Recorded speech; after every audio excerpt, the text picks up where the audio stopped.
So, how can all these elements, from social structure, technology, participants, goals, and environment, how can these 5 kinds of elements work together as a system? Fortunately, we can fall back upon Richard Scott's work again. In his review of organizational research, he not only identified organizational elements, but he also described how theories in different eras focused on certain organizational elements over others and characterized their arrangement in certain patterns. In short, he recognized 3 classes of organizational theory. The earliest class of theories regarded organizations as rational systems. Here, the theories characterize an organization as a collectivity oriented toward the pursuit of specific goals and whose behavior exhibited a formalized structure. These theories tended to focus on the administrative units of organizations and their process of rational decision-making. An ensuing class of organizational theories characterized organizations as natural systems. Here, the theories related an organization as a collectivity whose participants pursued multiple interests, often forged in conflict and consensus, but who recognized the value of perpetuating the organization as an important resource. So the organization wants to survive, for example, and needs to have kind of this natural system coordination. In a natural system, the coordination is unplanned, emergent, and coalitions seem to matter. The informal structure of relations that develop among participants is more influential in guiding behavior than the formal structure's role expectations and guiding principles. So this class of theories is regarded an organization as an adaptive organism, and therefore it's called kind of a natural system. Most recently, organizational theorists have come to characterize organizations as open systems. Here, organizations are congeries of interdependent flows and activities linking shifting coalitions of participants embedded in wider material resource and institutional environments. This class of theory focuses more on the environment than any other organizational feature. So let's review what we've covered. Here in this table that I'm going to present to you, there's a lot of text, and I apologize for that. But I think it's important to see the landscape of these different theories. The first thing to consider with each of these theories is the unit of analysis. And when we look at rational systems, we see that they're a single organization or administrative unit, or typically the theory regards them as such.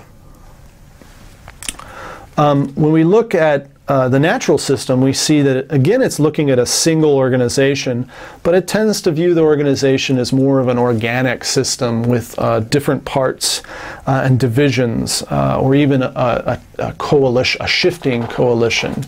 It's contingent, the organization, in many regards. And then finally, with an open system, we see that it's a larger construct altogether of multiple organizations, even in organizational fields, say, of biotechnology.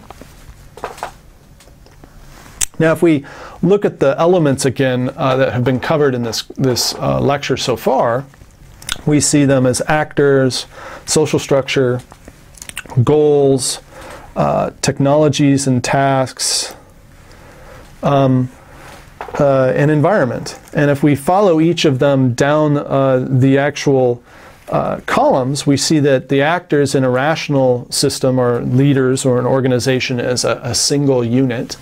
Its social structure tends to be formal and planned and hierarchical.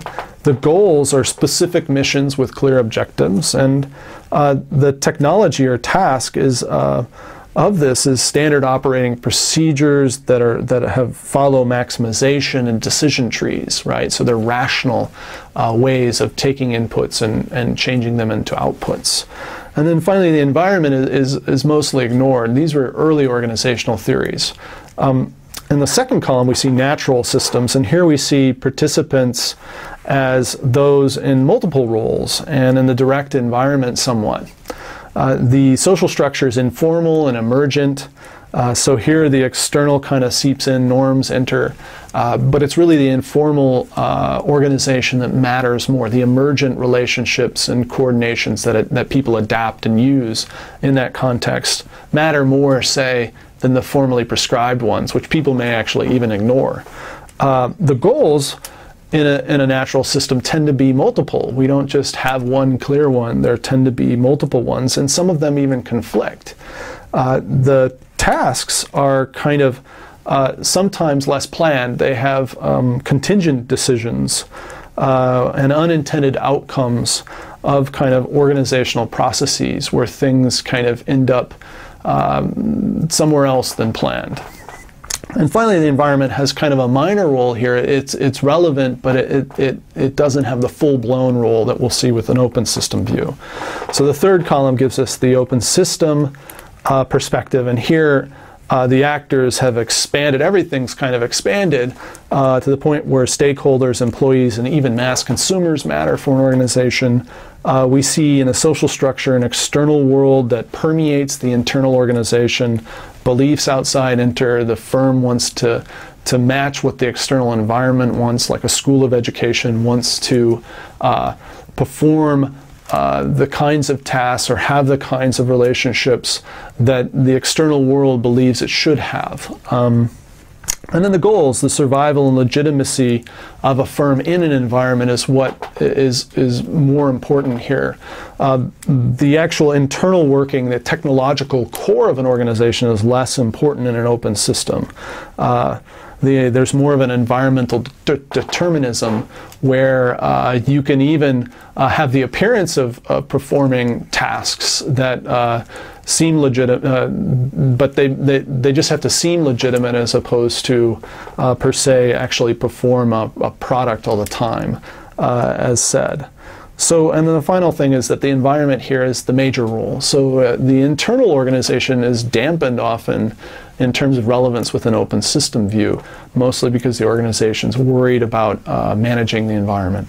So here are these three different perspectives, and Scott kind of affords us them. Now, one could argue that these theories reflect the organizations of their day. So, for example, rational systems reflected organizations at the turn of the 20th century, and then natural in the mid-20th century, and now open today. But I'm not sure that's the case. Most organizations still entail all these features and the processes that rational, natural, and open system perspectives entail. Another view might be that organizational theories expanded their focus as our understanding of firms and instrumental social groups grew. All these features were likely there and perhaps shifted some in salience. But to this day, rational, natural, and open system qualities persist in many organizations. And part of me kind of wonders if we've just grown better at acquiring information and data on these organizations so that we can more and more see processes that pertain to these multiple kinds of system views. And as we'll see with the lectures on, say, the Allison case that's forthcoming in this course, that sometimes these multiple perspectives can afford a more holistic or complementary understanding of a phenomenon that makes us even better as an analyst and as a manager.